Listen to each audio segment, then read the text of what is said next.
Eh bien salut à tous et à toutes, c'est Fonetro, j'espère que vous allez tous très bien. Aujourd'hui les amis, on se retrouve dans une toute nouvelle vidéo tutoriel sur l'installation de Homebridge. Alors petite très rapide introduction, Homebridge qu'est-ce que c'est? Eh bien c'est la solution qu'on va installer sur un périphérique, ici une Raspberry Pi, qui va tout simplement nous permettre de simuler la solution domotique d'Apple, j'ai nommé HomeKit. Pour plus d'informations à l'égard de HomeKit, j'avais déjà tourné une petite vidéo sur ce dernier avec des explications, des démonstrations, etc. Donc n'hésitez pas à aller la regarder, ça devrait normalement s'afficher en annotation dans cette vidéo. Bien voilà pour l'introduction assez courte, je vous propose maintenant de passer à la liste des prérequis. Alors sachez que tout d'abord, vous aurez forcément besoin d'un ordinateur qui agira comme un serveur. Alors on peut en avoir plusieurs, vous pourrez avoir un PC portable, un PC de bureau, ou même un micro-ordinateur comme notre cas ici avec une Raspberry Pi. A noter que si vous éteignez votre micro-ordinateur ou votre ordinateur, le service Homebridge sera éteint et il ne sera plus possible d'accéder à HomeKit.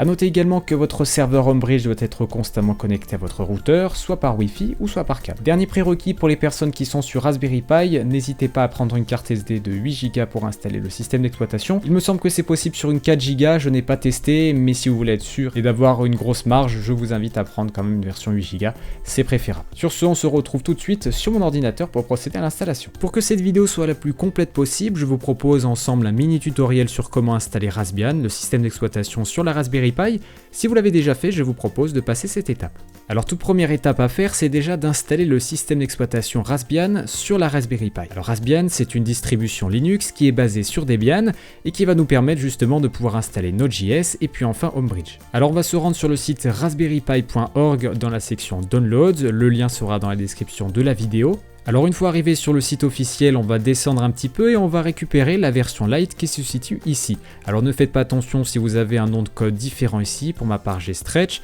c'est la version de Debian qui évolue au fil des années. Deux choix s'offrent alors à vous, soit la télécharger en torrent, soit la télécharger en zip, c'est ce que je vais faire pour ma part, donc je vais cliquer là-dessus. Une fois le système d'exploitation correctement téléchargé, je vous invite à télécharger le logiciel nommé Etcher, je vous mettrai encore une fois le lien dans la description de la vidéo. L'avantage avec ce logiciel, c'est qu'il est compatible avec macOS, Linux et Windows, et on a la même interface graphique, donc vous n'avez pas de raison de ne pas avoir la même chose que moi. Alors avant de lancer le logiciel Etcher, je vous invite à brancher votre carte SD sur votre ordinateur. Pour ma part, on la voit ici, elle s'appelle Boot car j'avais déjà installé Raspbian dessus, mais je vais le réinstaller par-dessus pour avoir une installation propre. Une fois le logiciel Etcher lancé, on va cliquer sur Select Image et on va sélectionner le fichier zip téléchargé précédemment. Une fois ceci fait, on devrait voir l'image correctement s'afficher ici avec pour ma part 1,85 Go. On va sélectionner ensuite le disque sur lequel on va écrire l'image, donc pour notre part ça sera la carte SD, donc pour ma part celle-ci qui fait 8 Go et on fait Continue. Et puis enfin pour terminer, on va cliquer sur le bouton Flash pour commencer le formatage de la carte et l'installation de l'OS. Une fois le flash lancé, celui-ci devrait prendre plus ou moins 5 minutes. Je vous propose de prendre une petite pause, d'aller aux toilettes ou prendre un café, histoire de faire passer ça un petit peu plus vite.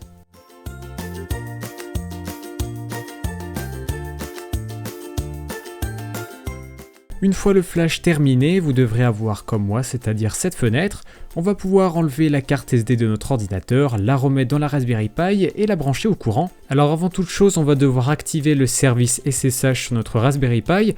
Alors pour cela, je vous invite à retirer votre carte SD et à la remettre pour qu'elle soit remontée. Une fois la carte SD montée, comme vous pouvez le voir ici, on va double-cliquer dessus et on va devoir créer un nouveau fichier à l'intérieur qui devra s'appeler SSH sans rien du tout à l'intérieur. Pour les personnes qui sont sous Unix, Linux ou macOS, vous pouvez ouvrir votre terminal préféré, faire un CD dans Boot, donc vous prenez Boot, vous faites glisser ici, Entrée, et vous me tapez tout simplement Touch SSH. Normalement, le fichier devrait être correctement créé. Pour ma part, il est ici, donc c'est parfait. Pour les personnes qui sont sur Windows, vous faites clic droit, nouveau fichier texte que vous nommez SSH et vous enlevez l'extension .txt à la fin. Si vous avez la possibilité de brancher un câble Ethernet sur votre Raspberry Pi, je vous le conseille très fortement avant de remettre la carte SD et de la brancher. Pour les personnes qui n'ont pas de port RJ45 sur leur Raspberry Pi, je vous invite à regarder en description de la vidéo un petit tutoriel pour configurer le réseau. Bien maintenant que notre Raspberry Pi est branché au réseau, elle s'est allumée, on va devoir maintenant l'identifier sur notre réseau et savoir à quelle adresse elle se situe. Parmi les méthodes les plus simples et qui fonctionnent sur Linux, macOS et Windows, c'est de passer par la commande ARP. Donc on va taper dans notre terminal préféré ARP-A comme ceci et on fait entrer. Ainsi, vous pourrez voir que ma Raspberry Pi est sous l'adresse 192.168.1.39 et que je peux également y accéder via son nom de domaine, à savoir raspberrypi.home. Malheureusement, cette commande n'est pas forcément très verbeuse sur Windows, on aura juste l'adresse internet et l'adresse physique, donc l'adresse Mac qui est un petit peu difficile à différencier, il faut la connaître si on a notre Raspberry Pi. Donc je vous invite à passer par l'interface de votre routeur, donc pour ma part c'est une Livebox, et je peux voir voilà, réseau local filaire, je peux voir ma Raspberry Pi qui est ici, et en cliquant dessus j'ai l'adresse IP qui s'affiche directement. Bien maintenant que nous avons ces informations clés en main, on va pouvoir créer le tunnel SSH pour se connecter à notre Raspberry Pi. Alors si vous êtes sur Linux et macOS, la solution est très simple, vous allez dans le terminal, vous tapez sshpi et là vous mettez soit le nom DNS soit l'adresse IP de votre Raspberry Pi. Ainsi pour ma part ici c'est 192.168.1.39 et je fais entrer. On va ensuite vous demander d'enregistrer ou non la clé SSH sur votre ordinateur. Je vous invite à taper Yes et à de nouveau faire entrer. Un mot de passe vous sera alors demandé, il vous suffira de mettre Raspberry tout en minuscule, tout attaché, donc on va le renseigner ici, et on fait ensuite entrer. Alors rassurez-vous, si le mot de passe ne s'affiche pas quand vous tapez, c'est normal, vous continuez de le taper et vous faites entrer, normalement ça devrait fonctionner. Pour les personnes qui sont sur Windows, on va récupérer le logiciel PuTTY, tout est encore une fois en description de la vidéo, on va le télécharger ici, puis enfin l'installer. Donc pour ma part, je vais prendre le MSI Windows Installer pour 64 bits, donc je le sélectionne ici et je clique. Donc une fois le téléchargement effectué, on va donc suivre les instructions, Next, Next, Install, on va vous demander ensuite un droit d'administration, vous répondez à oui, et normalement l'installation s'effectue alors. Il vous suffira maintenant de lancer PuTTY, alors vous allez mettre dans Hostname l'adresse IP de votre Raspberry Pi, donc moi c'est 192.168.1.39, le port c'est 22, vous mettez bien SSH, vous faites Open, on va ensuite vous demander un message auquel vous répondez oui, on va ensuite vous demander dans quel utilisateur vous voulez vous loguer, donc ça sera Pi, et enfin le mot de passe c'est Raspberry tout attaché et on fait entrer. La première étape est désormais terminée, normalement à ce stade tout le monde a une Raspberry Pi configurée et fonctionnelle, on va donc passer à l'installation de Homebridge. La première chose à faire les amis c'est de mettre à jour les paquets qui peuvent être dépréciés, alors pour cela on va taper sudo apt-get et update et on fait entrer. Une fois la liste des paquets mise à jour, on va procéder à l'installation, donc sudo apt-get upgrade. On vous demandera une petite review, donc là c'est tous les paquets qui vont être mis à jour, donc si vous êtes d'accord, eh bien vous tapez Y et vous faites entrer également. À l'instant présent, la Raspberry Pi met à jour les paquets qui sont dépréciés, donc il vous suffira de patienter, il va tout d'abord les télécharger, puis ensuite les installer, donc ça peut prendre plus ou moins de temps en fonction de l'état de votre système d'exploitation. Une fois les mises à jour terminées, nous allons installer deux packages supplémentaires, donc on va taper sudo apt-get install, et on va donc installer git et make, et on fait entrer. Pareil que tout à l'heure, on va donc nous demander confirmation, on fait Y pour confirmer tout ceci. Je vous recommande maintenant de redémarrer votre Raspberry Pi, pour cela on fait sudo reboot et on fait entrer histoire d'être sûr et certain que les modifications soient bien prises en compte. Nous allons maintenant procéder à l'installation de Node.js, cependant celle-ci diffère légèrement selon les modèles de Raspberry Pi. Ainsi il est important de taper la commande suivante, uname-a, histoire de retourner le processeur que l'on a dans notre Raspberry Pi. Pour ma part, comme vous pouvez le constater, j'ai une ARM version 6, il est possible que la vôtre soit 7, donc c'est pour cela que ça va un petit peu changer juste après. Ainsi je vous recommande fortement d'aller sur le site officiel de Node.js, nodejs.org, le lien sera dans la description de la vidéo. Ainsi je vous invite à cliquer sur LTS et à descendre en dessous de la page pour prendre Previous Release. Arrivé sur cette page, on va sélectionner Node.js 6.x et on va prendre la version qui va être en rapport avec notre version de notre processeur. Ainsi, arrivé sur cette page, je vais ouvrir la recherche, donc commande F sur macOS, CTRL F si vous êtes sur Windows, et on va taper la version de notre processeur. Pour ma part, c'était le 6L, et donc j'en ai deux versions. Je vais copier-coller la version qui se termine par XZ, donc je fais clic droit, copier l'adresse du lien. De retour sur notre Raspberry Pi, on va taper la commande wget et on va faire un copier-coller de notre lien, puis enfin entrer. Bien maintenant que le fichier est correctement téléchargé, on va voir où il est en listant tout ceci. Voilà, c'est celui-ci, on va faire un copier-coller. Une fois ceci fait, on va taper la commande tar xvfj et on va mettre notre fichier, à savoir node version 9, etc. que vous avez précédemment téléchargé, puis enfin on fait entrer. Une fois le désarchivage correctement terminé, si on tape ls, on devrait voir le nouveau dossier correctement créé ici même. Maintenant que le dossier est désarchivé, nous allons devoir le déplacer à un endroit un petit peu plus sécurisé entre guillemets, parce qu'ici je peux le supprimer assez facilement, je suis quand même dans mon home. Donc on va devoir créer un nouvel endroit, donc on va faire sudo mkdir-p pour le chemin entier, donc on va mettre opt / et on va mettre node et on fait entrer. On va maintenant déplacer tout le contenu de notre archive dans le nouveau dossier. Alors on va encore une fois se mettre en droit d'administration, MV pour move, on va mettre le nom de dossier qui est présent là, comme vous pouvez le constater ici. On précise que c'est tout ce qu'il y a à l'intérieur, donc on va mettre un astérix.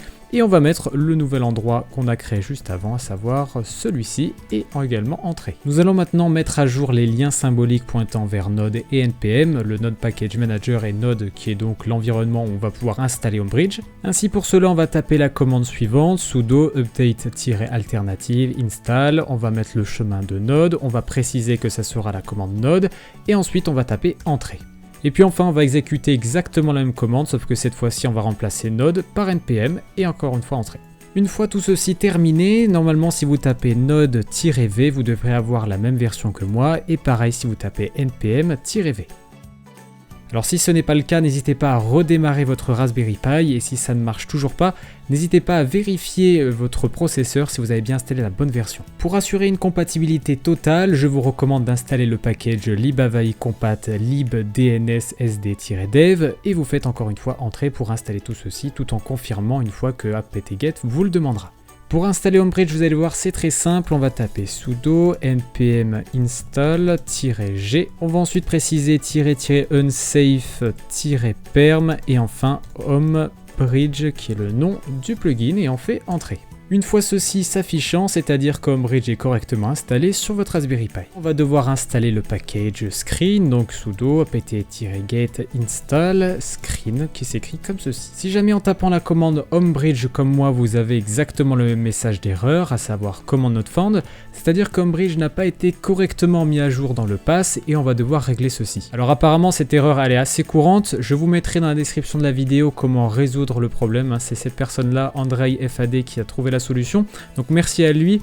Il suffit donc de faire un copier-coller à chaque fois de toutes ces commandes là dans votre terminal, donc on va le faire ici, hop, la première, on va ensuite faire la source sur le bash rc, on va ensuite mettre le pass dans le profile, hop, entrée, et enfin on va redémarrer la Raspberry Pi, et voilà. Une fois la Raspberry Pi redémarrée, on va pouvoir maintenant mettre Homebridge, si on fait tab ça reconnaît bien, et on fait entrer pour pouvoir lancer enfin notre Homebridge. Donc une fois Homebridge lancé, on va passer à la configuration sur iOS. Alors vous allez voir, c'est extrêmement simple et très rapide. Donc voilà, mon téléphone est ici. Une fois que vous allez lancer Homebridge, vous devrez avoir un énorme QR code qui devrait s'afficher. Donc je vais aller lancer maison, je vais faire démarrer. Une fois la maison démarrée, je vais faire ajouter un accessoire. On va me demander de scanner le code QR, donc je vais le faire ici. On va me demander d'ajouter ou pas un accessoire qui est non certifié, c'est le cas de Homebridge. Donc on va faire poursuivre l'ajout, il n'y a aucun souci, rassurez-vous. On va attendre un tout petit peu que l'ajout s'effectue. Voilà, donc au bout d'un petit moment, Homebridge devait être rajouté à votre maison. Donc on va continuer la configuration. Donc pour ceci, on va mettre la pièce par défaut. Donc moi j'ai laissé, vous pourrez configurer chambre, salle à manger, etc. Créer une nouvelle. Vous pouvez l'inclure dans les favoris, on va ensuite faire suivant, on va ensuite faire encore une fois suivant, et voilà, c'est terminé. On a l'application maison qui est correctement configurée avec notre Homebridge. Petite astuce, si jamais vous quittez le terminal alors qu'Homebridge est en cours d'exécution, il va alors s'arrêter sur la Raspberry Pi. Pour éviter ceci, et donc le lancer qu'une seule fois, je vous invite à taper la commande screen, on va ensuite faire encore une fois entrée, et de run Homebridge dans un screen, donc dans un autre terminal si vous préférez. Donc là je vais pouvoir terminer, quitter justement ma session sur Hyper, et normalement mon Homebridge devrait continuer de tourner en arrière-plan. Alors il faut savoir que Homebridge fonctionne sur des plugins, actuellement on n'en a absolument aucun de connecté, donc on peut dire que ça sert à rien. Seulement, vous allez voir que pour rajouter des plugins, c'est extrêmement simple, ça prend même pas 5 minutes, et c'est ce que je vais vous montrer dans une très prochaine vidéo. Et bien voilà, c'est désormais la fin de cette vidéo, j'espère sincèrement qu'elle vous aura plu. N'hésitez pas à me dire dans l'espace commentaire si vous avez réussi à installer Homebridge ou non. D'autres vidéos arriveront très prochainement pour tirer profit à 100% de Homebridge, donc piloter ses lampes, piloter autre chose, je ne vous en dis pas plus. Sur ce, c'était iPhone Retro, en tout cas sachez que j'ai plein d'idées dans mon tiroir et que je vais les réaliser aussi vite que possible. C'était iPhone Retro, on se retrouve très prochainement sur la chaîne YouTube. Allez, ciao tout le monde.